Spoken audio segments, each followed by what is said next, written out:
For all things health and fitness, this is the Army Gymnastics Podcast. The Army Gymnastics Podcast. Discover a fitter, healthier you at ArmyGymnastics.com.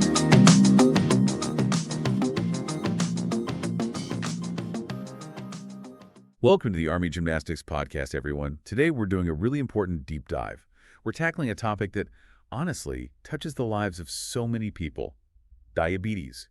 We're calling this one Breaking Down Diabetes. Research, risks, and real solutions. Yeah, it's a condition with such a profound impact, not just on the individuals, managing it day to day, but also on their families, their support systems. It throws up some real hurdles. And that's exactly why getting a solid understanding based on the latest science is just so vital for better management and hopefully for prevention too. Absolutely. And to really get to grips with this, we've pulled together information from quite a few different places. We'll be looking at some recent headlines from Science Daily covering the latest research. We've got crucial insights from Johns Hopkins Medicine and the American Academy of Ophthalmology about how diabetes hits your eyes. And we're exploring research from the University of East Anglia that looks at how diabetes can actually speed up the aging of your heart. Right. And we've also got a study focusing on how high blood sugar impacts the hearts of younger people, which is quite concerning. Then there are findings from the Menopause Society about midlife weight gain and its connection to diabetes risk. Plus some honestly fascinating research from places like City of Hope and UCLA, even digging into a Reddit discussion, all looking at why our waistlines tend to expand as we get older and, crucially, how that ties into metabolic health. And we'll also touch on how conditions like diabetes can basically make your heart age faster, drawing on insights from eating well. Okay, so our goal today is pretty straightforward. We want to really dig into all of this research and pull out the most important insights for you, give you a clear, engaging, and hopefully thorough understanding of diabetes, what the risks are, and what we can actually do about it. Okay, let's start unpacking this, maybe starting with some of the latest research that's been making waves. Yeah, and what's striking is just how much is happening in diabetes research right now. It's incredibly active. Take, for instance, this recent discovery, a specific gene that significantly impacts how your liver stores energy. Now, given the liver's role in blood sugar stability, well, understanding this gene could really open up new avenues for managing type 2 diabetes. This isn't just, another gene. It seems to be involved right at the core of glucose regulation in the liver, a potential target for new drugs. Wow, that sounds like it could be a real game changer. Seriously. And it seems researchers are thinking beyond just the usual suspects too, like obesity and insulin resistance. There's this study suggesting that maybe targeting brain neurons could be another way to treat type 2 diabetes. It just shows how everything in our bodies is sort of connected, doesn't it? It absolutely does. And it's crucial to remember diabetes isn't just one thing. Research is showing that if type 1 diabetes develops later, in adulthood, it actually carries a higher risk of cardiovascular disease and even death. And what's maybe surprising is that a later diagnosis doesn't seem to lessen that increased risk factor. That's definitely something important to be aware of. Shifting gears slightly, it looks like scientists are also getting a better handle on that link between obesity and insulin production. There's a finding that inflammation, specifically in the colon, might be the missing piece, explaining how obesity messes with those beta cells. Yeah, the ones in the pancreas that make insulin, that's a really key piece of the puzzle. And looking at treatments, there's some encouraging news for type 1, a strategy that tackles inflammation in two different ways. It's showing promise. It's that kind of multi-pronged approach that could really move the needle. Right, and here's something that really caught my eye. Even if you don't have diabetes right now, your metabolic health profile in middle age, it can still have implications later on.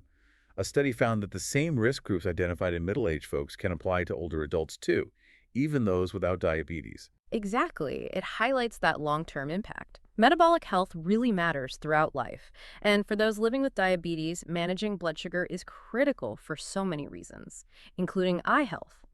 Research suggests even episodes of low blood sugar, hypoglycemia, can contribute to damage in diabetic retinopathy. Though, on a hopeful note, there's an experimental drug that might offer some protection there. It's just incredible how intricate it all is, down to the cellular level. Speaking of which, there's research about problems with mitochondrial quality control in our muscles and how that plays a role in insulin resistance, a key part of type 2 diabetes. Yeah, think of mitochondria as the cell's powerhouses. This research suggests their sort of maintenance systems aren't working properly in insulin resistance. It leads to energy problems. That's a helpful way to picture it. But we're also seeing progress on the treatment front. Huh. Semaglutide, a drug you might have heard of. It's shown effectiveness in treating liver disease, too, in about 2/3 of patients in one study. That's a significant extra benefit. Okay, but this is really concerning. Persistently high blood sugar, especially during adolescence. It significantly raises the risk of premature heart damage. And it seems to hit females even harder. Really underscores how vital early intervention and management are. It absolutely does. Though, on a potentially more positive note, some of those popular diabetes meds, including the GLP-1 drugs, are being looked at for possibly protecting against Alzheimer's disease. It's still early days in that research, but the implications could be huge. And we've definitely seen a sharp increase in the use of these newer medications, the ones for weight loss and lowering glucose. It feels like the whole approach to managing diabetes is shifting pretty rapidly. It is, but it's not just about meds, right? Lifestyle factors are still huge, like muscle strength. Research links higher muscle strength to a lower risk of developing type 2 diabetes. Just reinforces the benefits of staying active. And for people managing type 1, those continuous glucose monitors. The data isn't just for the here and now. Apparently, it can also help predict potential future complications. That allows for much more proactive care. That's a really powerful tool. And here's one that might surprise you. There seems to be a link between eating dark chocolate and a reduced risk of type 2 diabetes. Really? Dark chocolate. Yeah. Though obviously moderation is probably key there. Definitely something to keep in mind. And the search for new treatments is always ongoing, right? There's a new compound, HPH15. Yes, early research shows it might reduce blood glucose and help combat fat buildup. Still early, but promising. And another medication, tirzepatide, demonstrated a pretty powerful diabetes prevention effect in a 3-year trial, which highlights that potential to actually stop the disease before it fully develops. It's also really good news that some of those well-known diabetes and obesity drugs might also protect the kidneys. Kidney problems are such a major worry for many people with diabetes. Absolutely. And researchers are even exploring totally new pathways, like targeting something called inceptor. It might lead to new therapies by helping the body regulate insulin better. Fundamental research, but could lead to big things. On a more sobering note, though, it looks like getting diagnosed with diabetes earlier in life is linked to an increased risk of dementia later on. It really highlights how systemic this disease can be. It does. But we also heard about a diabetes drug showing promise for kidney protection, and another that might even help people drink less alcohol. These unexpected side benefits are certainly interesting to watch. They really are. And thinking long-term, even further back, research suggests limiting sugar intake way back during pregnancy and early childhood significantly lowers the risk of chronic diseases, including diabetes, come midlife. Yeah, the importance of nutrition right from the very beginning. It's profound. It's incredible. And here's a connection I definitely wasn't expecting. The world's most common heart valve disease. It's been linked to insulin resistance in a large study. Wow. It just shows how tightly woven our metabolic and cardiovascular health really are. And finally, there's a medication used for diabetes, heart failure, and kidney disease. It's shown significant benefits in cutting the risk of heart attacks and strokes. A real multitasker for protecting health. Oh, and we also saw that a compound in broccoli was linked to reduced prediabetes in some people. Okay, wow. That is a huge amount of research to digest. Yeah. It's clear our understanding of diabetes is constantly evolving, and that's leading to new possibilities, both for treatment and prevention. Right, now let's shift our focus to a specific area that diabetes can really impact significantly, your eyes. Yeah, this is a really critical area because that high blood sugar, it damages blood vessels and nerves all over the body. And the eyes, well, they're particularly vulnerable. That damage can lead to a whole group of conditions known as diabetic eye disease. And as we learned from Johns Hopkins Medicine, this includes things like diabetic retinopathy, which is a leading cause of blindness in adults, right? Yeah. It happens when those damaged blood vessels in the retina either leak or new abnormal ones start to grow. Exactly. And regular eye exams are just absolutely crucial for catching that and treating it early. Another one is macular edema. That's where the macula, the central part of your retina, the bit you need for sharp vision, swells up because of those leaky vessels. It can make your vision blurry or kind of distorted. And diabetes can even contribute to glaucoma, specifically something called neovascular glaucoma. That's right. Those abnormal new blood vessels can grow on the iris, the colored part of your eye, and that increases the pressure inside your eye, which is what glaucoma is. And we can't forget cataracts. They're common with age anyway, but diabetes can make them form earlier and progress faster. That increased blood sugar causes clouding of the lens. There's even a more temporary effect, swelling of the eye lens itself. Yeah, if your blood sugar levels swing wildly, it can actually change the shape of the lens temporarily. That leads to blurry vision until your sugar stabilizes. Which is why, as Johns Hopkins points out, it's so important to have your blood sugar under good control before you go for an eye exam for new glasses. Otherwise, the prescription might be off.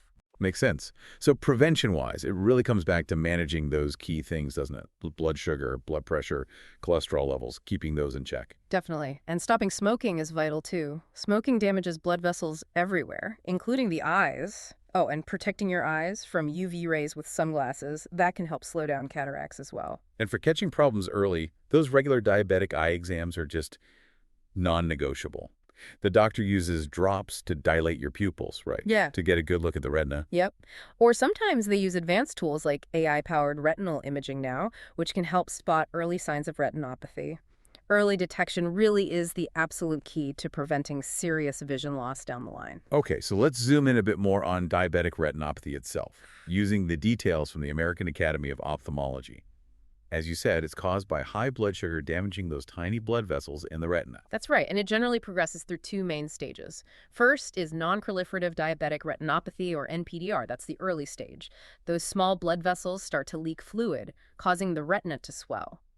Macular edema, that central swelling, is a really common cause of vision loss here. Also, some vessels can get blocked off, which leads to macular ischemia, the macula not getting enough blood. Right, and at this NPDR stage, your vision might just get blurry. Then comes the more advanced stage, proliferative diabetic retinopathy, PDR. Yeah, PDR is when the retina starts growing new, abnormal blood vessels. It's called neovascularization. The problem is these new vessels are super fragile. They can easily bleed into the vitreous, that gel that fills your eye. And that bleeding is what causes those spots or floaters you might see. Or it could even block your vision altogether. Exactly. And what's really concerning is these new vessels can also trigger scar tissue formation. That scar tissue can then pull on the macula or even cause the whole retina to detach, which can lead to severe, permanent vision loss. Wow. And the symptoms often don't show up until these later stages, which is why that screening is so vital. Precisely. Symptoms to watch for include seeing more floaters, blurry or fluctuating vision, dark spots, maybe poor night vision, colors looking faded, and ultimately actual vision loss. And usually these symptoms affect both eyes. Okay.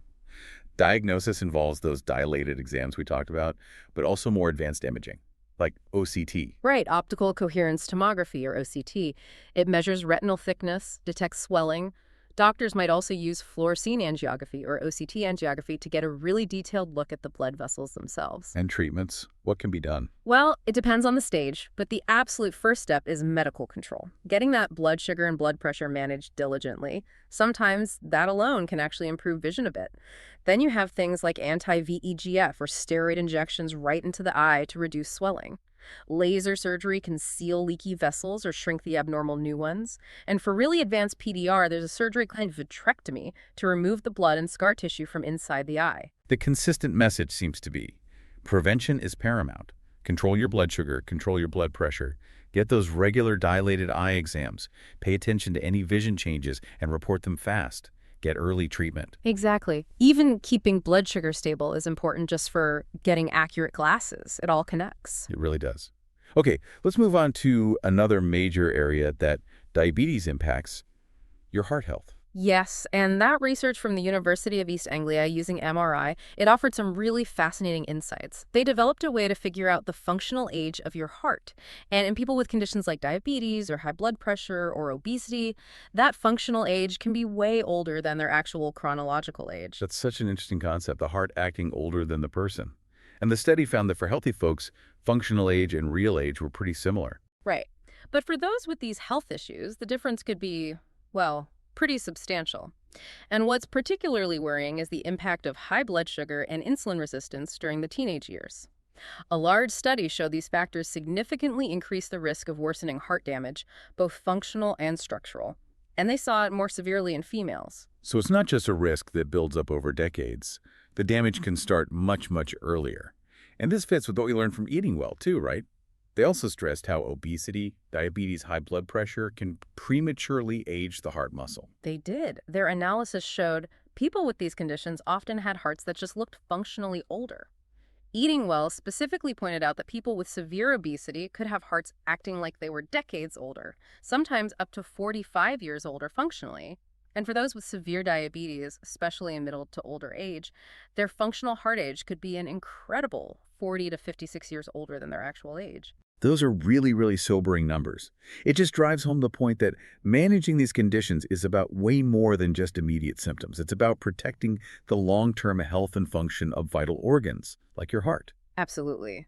But the encouraging part, as Eating Well also highlighted, is that by managing your weight, your blood pressure, your diabetes effectively, you might actually be able to slow down that premature aging process in your heart. That's good to know. It really underscores taking proactive steps, lifestyle changes, getting help early if you need it. Okay, let's talk about another factor that plays a big role in diabetes risk, especially for women. Weight gain during midlife. Yes, and the Menopause Society provides some really useful context here. Midlife, they define as roughly 40 to 65. It's a time of huge hormonal and physical shifts for women, and while just getting older can contribute to weight gain, menopause itself seems to play a key role in how body fat gets redistributed, often more fat around the abdomen. And that shift isn't just cosmetic, is it? That abdominal fat seriously increases the risk for heart disease, diabetes, even some cancers. Exactly. The Menopause Society points to a few key reasons for this midlife weight gain. One is just aging and metabolism changes. We naturally lose muscle mass as we get older, maybe 3 to 8% per decade after 30. Since muscle burns more calories, losing it means we burn fewer calories even at rest. Makes weight gain easier. Okay, that makes sense. And then there are the hormone changes. Big time, particularly during menopause, that drop in estrogen encourages fat storage right around the middle central obesity. And as we've discussed, that type of fat storage is strongly linked to higher risks of heart and metabolic diseases. And lifestyle factors play a part too, of course. Maybe being less active, changes in eating habits, more stress, sleep problems. All of those things, common during midlife, can definitely contribute.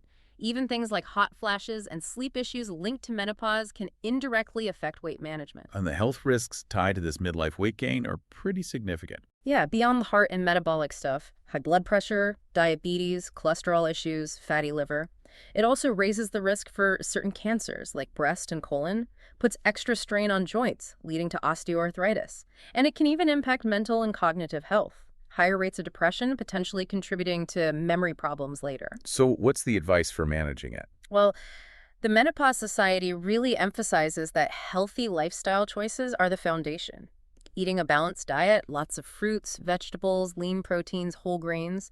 They even suggest aiming for about 1.2 grams of protein per kilogram of body weight daily to help keep that muscle mass. Right, and exercise. Absolutely crucial. Aiming for at least 150 minutes of moderate aerobic activity a week, plus strength training twice a week. That helps maintain muscle and burn calories. And managing stress effectively, getting good quality sleep, those can make a real difference too. What about things like hormone therapy? They mentioned that while it's not a direct weight loss treatment, managing menopause symptoms like hot flashes can sometimes make it easier to stick with healthy habits.